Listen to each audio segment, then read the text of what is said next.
Well, more now on that story, the number of children who are found carrying drugs in school.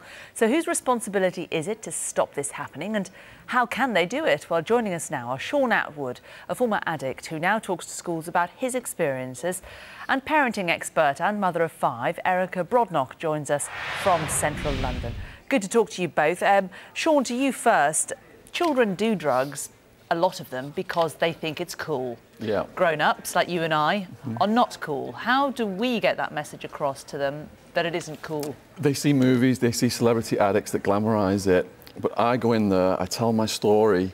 I was addicted to club drugs and the rave lifestyle. I lost 6 years of my life in a brutal prison. I give the conditions. My mum had a nervous breakdown over my situation. My sister had to have counselling. So I emphasised the consequences of it without going in there and preaching at them. Because the teachers tell me the drugs education that they do, they can talk to the kids until they're blue in the face. They just don't listen to it.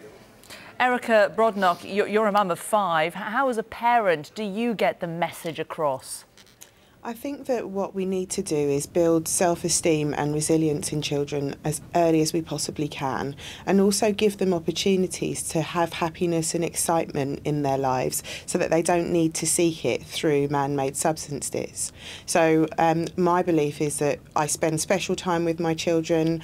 The younger children get 15 minutes a day of time with me up until the age of 8, and then after that we do an hour at least twice a week. And what I do in that time is that I give my children an amnesty to talk to me about anything that they want to speak about, so that we can get to the heart of issues as and when they're arising, rather than allowing them to spiral out of control. It is cool to listen to your peers and to do some of the things that they tell you, but if you've built up a healthy self-esteem and resilience in children, then what we'd hope is that they would be able to say no when that's appropriate. Shaun, Erica, they're talking about self-esteem and you talking about getting the message across, the impact that it had on your life and the life of others. Do you think that that's the key, that it's about appealing to children's sense of personal responsibility and those around them that they love the most? I agree with that entirely, but also I feel that people who do drugs have got something missing inside of them, and they're doing the drugs to try and fill that void.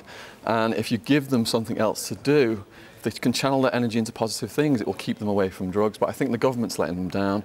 We've got youth centres being closed all over the country. We've got cutbacks on mental health for young people, and outside speakers' budgets are getting cut, and all this is going in the wrong direction. It's not helping young people at all, and I think they feel let down by that. Erica, you talk about the amount of time that you spend with your children, how you talk to them, but it's also about who they are with when they're not with you, isn't it? It's about their friends.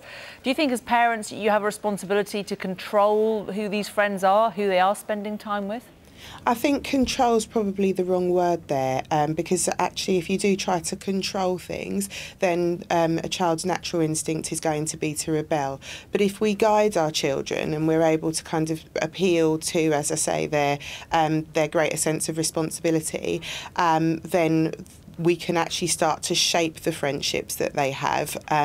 As you know, I completely agree with what was just said there around the things going the wrong way. My belief is just that actually if we foster a healthy sense of self-esteem and resilience in children, give them rewards from their yay high, we'll get to a place where they're not having to try and fill a void. I think that prevention's better than cure, and waiting until a child has a problem with drugs in primary school until we start to address the issue is too little too late. We need to be taking early steps to ensure that we grow children that are able to flourish, are able to make responsible choices, because they've got the self-esteem and the resilience skills to do so. I mean, Shaun, it's great to think that we could stop children taking them in the first place, but those that have already gone down that route, what about things like searches in schools? Do you think that's a good idea as a way of stopping them? Again, I feel that young people feel excluded, and it pushes them into drugs, and the more heavy-handed you deal with those people, the further they get away from society and the more likely they are to behave against society and do drugs. So, I don't necessarily agree with that. And what about the kind of drugs that are in use now? I mean, cannabis especially has increased in potency over the last 20, 30 years, isn't it? I mean, it's often the case now that the kids, it seems, when they get into drugs, they seem to get into hard drugs very quickly. There's more drugs available right now than in the history of the world. They're stronger drugs. Young people are doing them at younger ages.